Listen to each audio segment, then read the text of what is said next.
los de 1 litro de maíz. Ajá. O el de litro, 1 litro. Sí. Quizás sí, más grande que este cajito. Cacahuate. ¿Y lo vendían? Ah, sí fue. Ajá. La vendíamos en diciembre. Abajo. Para Navidad. Para romper la piñata, echar la piñata. Para la piñata, sí. Abajo. Qué bonito. Una parcela demostrativa con el objetivo principal, bueno, de buscar una alternativa, ¿no? Desarrollar un método orgánico, agroecológico, de cómo poder producir de manera orgánica y dejar de depender un poquito de lo químico, ¿no? Además que ahorita se ha subido bastante el precio y aparte, si vemos a nuestro alrededor, hay muchas enfermedades, ¿no? Entonces, en base a eso vamos trabajando. Establecimos 4 tratamientos, en la cual, bueno, hicimos varios tratamientos para tener unas referencias. En este apartado tenemos lo orgánico, en este apartado tenemos lo tradicional que se hace aquí, que es el químico. Entonces tenemos el otro apartado que es el testigo, en la cual, bueno, no se ha aplicado nada para tener como referencia para poder comparar nuestros tratamientos, ya sea orgánico, químico, y ver ahí la producción, el rendimiento que se va a obtener en cada tratamiento. Y tenemos el otro que es el químico orgánico, que aquí a la esquina, entonces ahí vamos a rotar los manejos, vamos a rotar químicos y orgánicos y al final podemos comparar los rendimientos básicamente, ¿sale? Entonces iniciamos el recorrido si quieren, entonces este es el orgánico. ¿Puede haber algunas preguntas? Ok. ¿Algunas preguntas? Compañero. Yo nada más quiero hacer un comentario más bien un poco como una reflexión. A ver, yo creo que aquí es muy importante, obviamente, este manejo y este diseño, ¿verdad? Pero yo voy a una parte importante dentro de los parámetros que vamos a evaluar al final. Si vas a evaluar el rendimiento y vas a hacer una comparación ahí y vas a tener algunas conclusiones, ¿verdad? Sí. Pero hay una parte importante, precisamente en donde confronta la parte de producción o manejo orgánico con la parte del manejo convencional químico, ¿sí? Y es la relación costo-beneficio. Ahí yo creo que, digo, desde mi perspectiva, va a haber una relación a favor muy grande a favor del manejo orgánico con respecto al manejo convencional. Entonces es una parte muy importante, es decir, cuánto le meto, cuánto le saco con los diferentes tratamientos. Entonces va a ser una cuestión, un ejercicio muy interesante, ¿no? Sí. El que se va, al final vas a tener como conclusión de eso. Exactamente. Sí. Y eso fue mi exposición, de que esos granos que estaban ahí entregando, pues no estábamos peleados con ellos, que en esa bolsa, allí un Decalf y otra empresa norteamericana, pues hay trabajo científico, genético, etcétera, pero que manipula la semilla y que al final ese producto, si no le agregas el químico, no lo haces producir. No, tiene que ir toneladas de fertilizante químico. Cuando lo que hoy vamos a ver, lo que estamos viendo, pues es la diferencia. Entonces les decía yo que el maíz pues nos da una identidad, pero sin embargo, cuando llega esa famosa revolución verde que los jóvenes, por eso digo que los jóvenes hay que ubicarlos en el tiempo, llegó esa revolución verde a nivel internacional y México fue parte de eso, donde nos dijeron, pues aquí va a haber alto rendimiento de maíz, así es que los que éramos poquitos aquí, nuestras parcelas pequeñas, nosotros somos minifundistas, pues dijimos, pues mejor le voy a sembrar mango, coco, limón, plátano, y dejamos de producir el maíz, porque pues México importaba mucho maíz, Estados Unidos era el granero, entonces nos mandaban todo ese maíz, pero adulterado, ahí está, ahora le llaman transgénico, ¿sí? Y viene adulterado, entonces nos aseguraron la tortilla, así que no teníamos que sembrar maíz porque teníamos asegurado, todas las tortillerías las surtían, todos los molineros se surtían de ese maíz que venía de Estados Unidos. Pero ahora te das cuenta el valor que tiene el maíz, y les decía yo ahí en esa exposición que llegó a tener tanto valor el maíz, que a nivel internacional se mide el precio, que la bolsa de Nueva York es la que comanda los precios del maíz, porque es un consumo de primera necesidad para muchos de nosotros y muchos países. Sin embargo, también se vino a dar el cambio cuando Estados Unidos dijo ahora el maíz lo voy a ocupar para producir ese combustible y dejó de ser alimento, y ahí nos pusieron en jaque. Desde ahí empezamos a sufrir mucha escasez de grano. Hoy el presidente de la República, los que tuvimos la oportunidad de estar allá con él, creo que en mayo o en abril, en mayo, que estuvimos allá con él en Palacio, pues nos decía que hay que rescatar esta situación. Por eso hoy nos obligamos a que cada grupo de Sembrando Vida establezca una parcela demostrativa. Tenemos que demostrar, y por eso yo decía que tenemos que decirle a los que no son de Sembrando Vida qué es lo que estamos haciendo y por qué lo estamos haciendo. Vamos a rescatar eso que hoy los jóvenes no conocen, no es Más que nada que se enseñe a echar tortillas. Sí. No es nada no tiene nada de agresivo que les diga yo que son de Maruchan, ¿sí? Porque ahorita los jóvenes al Maruchan. Yo en mis tiempos no era Maruchan, yo era de pan Bimbo, de Coca-Cola. Pregúnteme de estudiantes. La tortilla calentada, mejor diga. O bolillo tercio, ¿no? Entonces, cambia la situación, ¿sí? Y por eso estamos estableciendo estas parcelas. Y también, como les digo, muchos de los campesinos pues se hicieron tradicionalistas con la bomba y a matar el monte. Y se olvidaban de ir a limpiar, ya nomás llegaban a aplicarle el fertilizante, pero estaban matando el suelo. Y yo digo que somos criminales de la tierra porque la hemos ido matando. Y qué bueno que hoy estamos haciendo esto para rescatarla. Esa es mi intervención. Bueno, adelante. Vamos a seguir.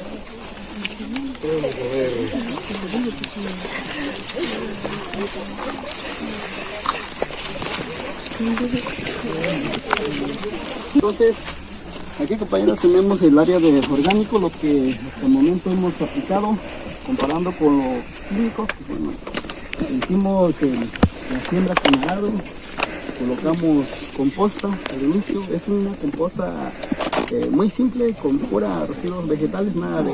Yo nada más quiero comentar que de lo que vamos viendo ahorita que vamos haciendo el recorrido, pues no se ve que haya diferencia, ¿no? Visualmente con el manejo químico convencional con respecto al manejo orgánico. Creo que se ve incluso mejor. Creo que se ve. Entonces, pues ya nos va dando como la pauta, ¿no? De que no hay tanta diferencia. No, pues ahí va nuestro cultivo. Entonces, enseguida, para no estar regresando, bueno, queremos presentarles sobre, bueno, todo esto es buscar una forma sustentable de cómo producir de manera orgánica, ¿no? Entonces, también hay que ir mejorando también nuestra semilla criolla. Recuerden que los criollos siempre tienden a afectar por el viento, por el acame. Entonces, para ir mejorando nuestra semilla, vamos a ir disminuyendo la estatura. Entonces, vamos a hacer una selección que le llaman selección masal, la cual va a ir disminuyendo nuestras plantitas, seleccionando las semillas que vemos ciertas características que nos gusten, que nos favorecen, las que vamos a seleccionar aquí desde la parcela. Porque el campesino o los compañeros sembradores lo que hacen es siempre tienden a agarrar mazorcas desde la casa, ¿no? Entonces ahí no sabemos dónde estuvo esa plantita. A lo mejor esa plantita estuvo solita y por eso que ya se hace mazorcota, ¿no? Y debemos seleccionarlo desde la parcela y ver que, bueno, estuvo en una situación adversa, bueno, sufrió de sequía y aún sirvió sus mazorcotas. Bueno, ahí sí, esa planta sí nos favorece. Entonces se debe de seleccionar desde la parcela. Igual, ¿no? Que debe de estar en competencia, porque si es una, pues bueno, no. Bueno, sí, acapara todos los nutrientes en una sola planta, ¿no? Entonces, y lo otro, ver de las enfermedades, qué planta bueno, tiene más limpieza, no tiene presencia de plaga. Entonces lo que se va seleccionando desde la parcela, entonces podemos ir mejorando. Entonces, a ver, traen esa puerta, la tablita. Entonces, compañeros, para explicarles la historia, ¿no? Más o menos de maíz, cómo surgió el maíz, ¿no? Nuestro maíz. Si conocen la historia, pues bueno, se considera que es originario de México, el maíz. Entonces, hay varias especies de sea, que le llaman, que es el género. Entonces, los historiadores, bueno, de acuerdo a los datos científicos, bueno, que el maíz surgió de simple, le llaman, una especie tipo maleza, y de la cual daba unos cuantos granitos. Pero el ser humano, nuestros antepasados, pues fueron mejorando durante años. Entonces se comenta que hay un dato ahí que se duró en tener la mazorca que hoy tenemos unos 12.000 años, en obtener ya la mazorca moderna que conocemos, y esta todavía existe, ¿eh? Pero este fue un proceso de domesticación por el ser humano, ¿no? Entonces la cual ya estuvo la mazorca moderna que nosotros hoy en día conocemos. Entonces lo hicieron por este proceso, pues, de selección masal. Fueron viendo las características que ellos notaban de una población. Se vieron que dio su buen llenado de mazorca, las alturas, todo eso vieron, fueron modificando. Así que llegaron a ese resultado. Entonces, para ir retomando con esa selección, lo vamos a estar aplicando también nosotros aquí, para ir mejorando, contrarrestando las adversidades que nos están presentando, la sequía, la came, todo eso vamos a ir checando esa parte también. Pueden los jóvenes practicar a detalle lo punto más importante que hay que ir viendo de la planta al seleccionar, ¿no?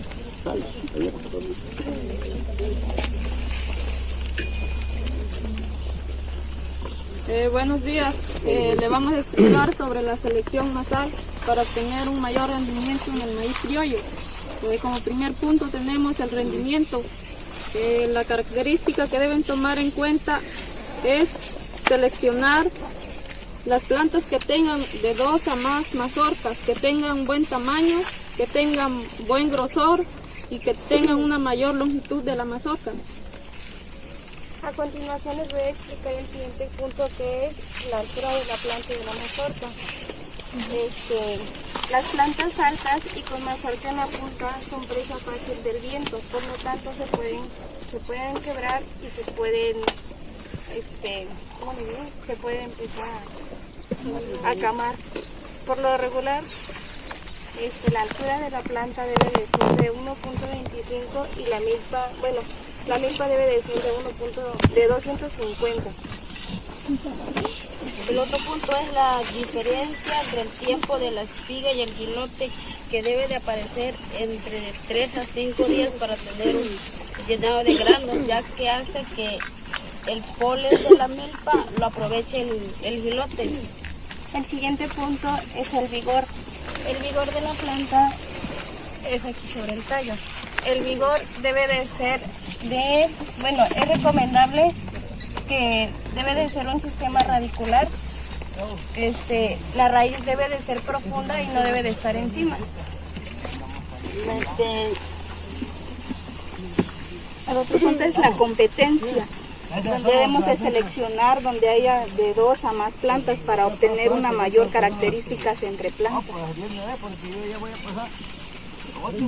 La cobertura, pues se recomienda no seleccionar las mazorcas que estén descubiertas de la punta, porque es fácil de que así entre el pique el pájaro o entren enfermedades y la plaga, pues más que nada. El último punto sería las enfermedades y plagas, es no seleccionar las plantas que presenten algún daño, ya sea por el acame o por la plaga. En caso sería esta que ya tiene la plaga aquí. Sale. ¿Esto va? ¿Comentario, compañero? Bien, eso que acaban de explicar aquí los jóvenes, qué bueno que están aprendiendo. Ellos son becarios. Ellos están en el plan precisamente de aprender como becarios. Y qué bueno que están exponiendo. No es la primera vez. Ya hay trabajos donde los becarios están participando.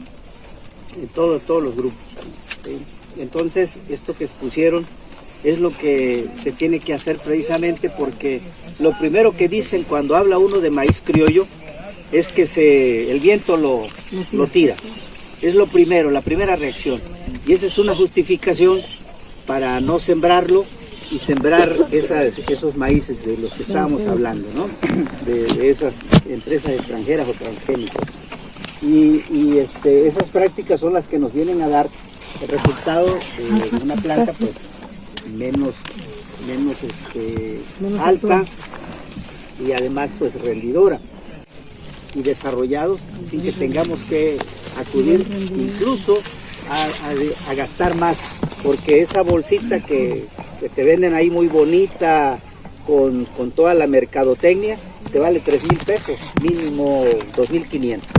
Entonces, cuando aquí tú puedes tener tu maíz directamente de una cosecha a otra haciendo este tipo de prácticas, ¿sí? Entonces, ese como que es un reto importante.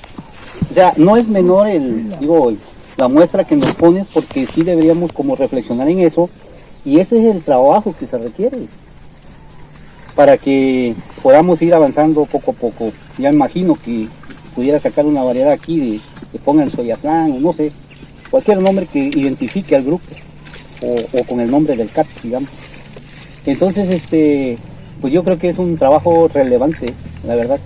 Este tratamiento, este manejo que le pusimos aquí, es para tomar referencia con nuestros tratamientos, ya sea orgánicos, químicos, para poder comparar funcionó lo que hicimos o no funcionó. Esta va a ser nuestra referencia, porque los rendimientos que vamos a tener aquí lo vamos a comparar con aquella. En este apartado no se ha aplicado nada de producto orgánico ni químico, básicamente nada más eliminación de maleza. Principal, que es el gusano cogollero aquí en la costa, es nuestro principal problema aquí. Entonces, para poder contrarrestar, para poder llevar un control adecuado, es muy importante conocer un poco de su biología, ¿no?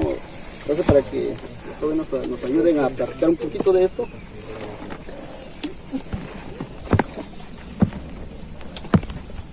Ciclo biológico del gusano cogollero, el huevecillo, de 3 a 5 días. De ahí sigue la larva, recién nacida. Se canalizan hasta quedar en una sola. Ataque al cogollo. Aquí como ven, ataca entre medio del cogollo. De ahí sigue la larva, de 6 estadios, de 14 a 22 días. De ahí sigue la pupa, de 7 a 13 días. Y como ven, aquí está el adulto, de varios días. Las hembras viven de 10 a 12 días y ponen de 100 huevos, unos 1000 huevecillos. Con razón se propaga. Vale, compañeros, entonces es muy importante conocer el ciclo biológico de gusano cogollero que tenemos nosotros. Si conocemos varios estados del insecto, podemos atacarlos en diferentes estados, ¿no? Básicamente lo que nosotros conocemos es la larva, ¿no? El estado de larva. Pero hay otros estados en la cual, por eso es muy importante conocer, pero también lo podemos atacar desde la palomilla. Igual desde el huevecillo, todas sus etapas podemos contrarrestar esa plaga. Entonces, pero varios de nosotros, bueno, los señores, bueno, no tenemos accesible a esa información. Ellos piensan que llega el gusano, siempre es un gusanito, ¿no? La larva esa, pero tiene sus diferentes etapas. Y ya una vez conociendo eso, ya podemos implementar otro manejo para esa plaga. Pues es muy importante. En esta tabla pusimos los estadios, las que pasan, ¿no? Entonces siempre se recomienda contrarrestar esta plaga al inicio cuando empieza a atacar. Entonces ellos, aquí se menciona la medida, ¿no? de 8 a 10 milímetros. Entonces normalmente es de 10 a 15 días cuando empieza a atacar, hay que empezar a controlarlo, porque una vez que se desarrolla, se mete adentro, es difícil de atacar la plaga. Vale, entonces por eso es muy importante conocer también que hay que aplicar desde el inicio. Y no dejar que avance, porque si avanza ya se mete al cogollo y ya difícilmente podemos contrarrestar esta plaga, ¿no? El químico orgánico, para ver qué diferencia, qué ventaja vamos a obtener con este manejo, ¿no? Al inicio aplicamos la primera aplicación con fertilizante y de ahí estamos siguiendo con lo orgánico. Y ayer ya se aplicó, que es el estiércol del ganado. Entonces ya a partir de ahora vamos a seguir con lo orgánico y ya, bueno, al final vamos a comparar, ¿no?, qué tanto tuvo de rendimiento. Contrarrestar esta plaga a través del adulto, la palomilla, que vimos allá. Entonces ahora nosotros pusimos trampas para capturar esa palomilla y así disminuir la población y población de las larvas. Entonces eso nos va a ayudar a mantener que llaman umbral económico bajo, ¿no? Que no nos afecte el rendimiento. A lo mejor que nos afecte, pero no que afecte un total por ciento, ¿no? ¿Sale? Nosotros ya vamos a hablar de las trampas con feromonas que son para la plaga del gusano collojero, ya que es la principal plaga que se da en el maíz y en el sorgo en el ciclo primavera-verano, ya sea por las larvas que se alimentan de las hojas o por su comportamiento como trozador e incluso como elotero. Pues, como pueden ver, estas son las trampas que se colocaron y se tienen que colocar 4 trampas en una hectárea que se siembra. También es importante que cada 3 o 4 días se saque eso que tiene ahí porque ya que agarra mal olor y se tiene que limpiar y volverse a colocar otra vez para que vuelvan a caer los gusanos. ¿Vale? Entonces tenemos 2 tipos de trampas. Este es a base de feromona, este plástico que ven aquí.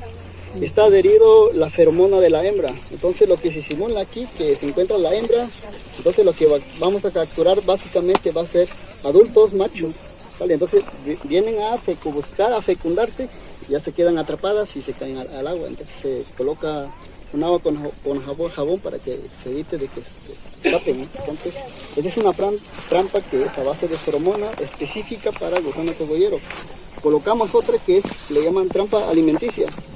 Esta trampa básicamente consiste en que los insectos vengan y se alimenten y quedan atrapadas. Y básicamente se quedan las palomillas que tienen sus escamas, le tocan tantito y ya se pegan ahí y ya no dejan que se escapen. Entonces vienen básicamente a comer. Esta trampa alimenticia no es para gusano cogollero específicamente, sino que es para, en general, de las palomillas. Entonces básicamente aquí puede caer el gusano cogollero, el gusano trozador, el gusano, diferentes tipos de gusanos que son plagas, entonces pueden caer aquí. Entonces apenas se cambió el producto, básicamente se preparó melaza con piña, se deja fermentar 4 días y ya se coloca el producto. Entonces vienen a comer básicamente y ya se quedan atrapadas. Entonces son las trampas agroecológicas que le llaman, que nos ayudan a contrarrestar el efecto de la plaga, básicamente. No, y ojalá que también Cele nos invites a la hora del rendimiento, ¿Okay? para que ahorita ya nos compartiste el establecimiento y el mosaico de demostrativas, y que al final veamos cómo le fue, para tener ya el dato completo. Haya propaganda para que no nada más sean parcelas demostrativas, ojalá y en un futuro ya sean parcelas comunes y corrientes en la comunidad. Y además es por salud, porque lo orgánico es más nutritivo, es más saludable. Y lo que contiene químico pues nos afecta a la salud. Porque antiguamente sí se echaba un fertilizante de majada de chivo, así, se amarraba los toros, los terrenos para que fuera dejando así, majada, como le dice, fuera componiendo, preparando el terreno, y allí donde dormía el toro, donde dormían los chivos, bonita la mazorca, bonitas matas de calabaza, una calabaza grande y todo, hijote bonito, hijotote así de grande, todo, mate de sandía, todo salía, todo salía. ¿Por qué? Porque por eso de fertilizante por sí antiguamente se viene hablando, que siempre la milpa quiere algo que se le dé, entonces, y ya dejamos de ser eso,